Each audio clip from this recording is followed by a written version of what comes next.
Alexandre, qu'est-ce qui t'a motivé à t'inscrire en formation de thérapeute en libération émotionnelle, méthode libre? Je cherchais un métier qui me correspondait plutôt dans le domaine de la psychologie et de l'aide à l'autre par le dialogue.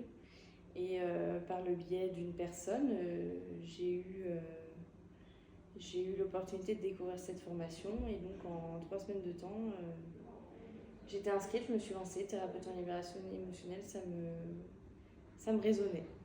Ça résonnait en moi. Ok. C'est pas grave, je couperai. Je vais fermer là.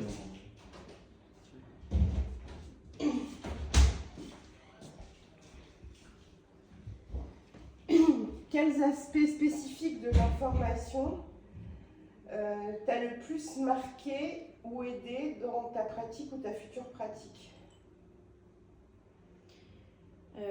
Les temps où on s'exerçait justement.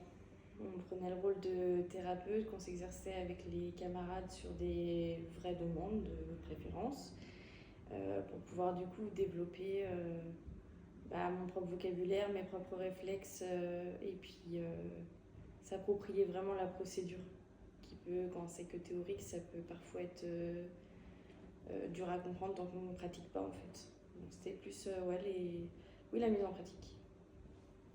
Comment évaluerais-tu le soutien et les ressources offertes pendant la formation? Et en quoi cela a facilité ton apprentissage?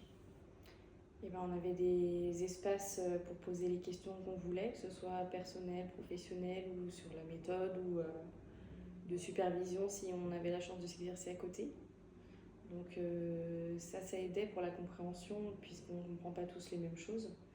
Donc on avait chacun notre espace avec nos spécificités individuelles. Et puis la formatrice Stéphanie est très disponible, donc dès qu'on avait un doute ou une question ou quelque chose qu'on avait besoin de partager, c'était facile de pouvoir le communiquer. Comment tu pourrais décrire la méthode libre en 3 mots? Structure,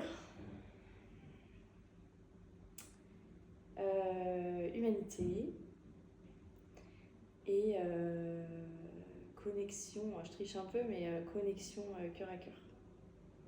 Ok. Et comment tu pourrais décrire en 3 mots la formation?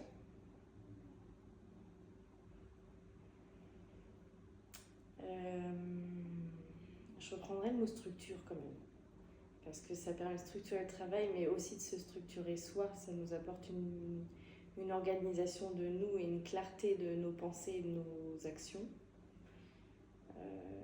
Donc je garderai le mot structure en premier.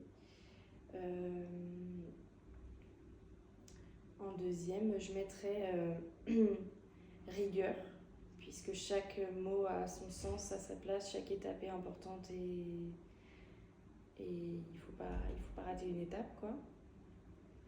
Et en dernier mot, je dirais partage, parce que on est quand même arrivé chacun avec nos bagages et que la formation s'adapte au rythme de chacun et à la personnalité de chacun.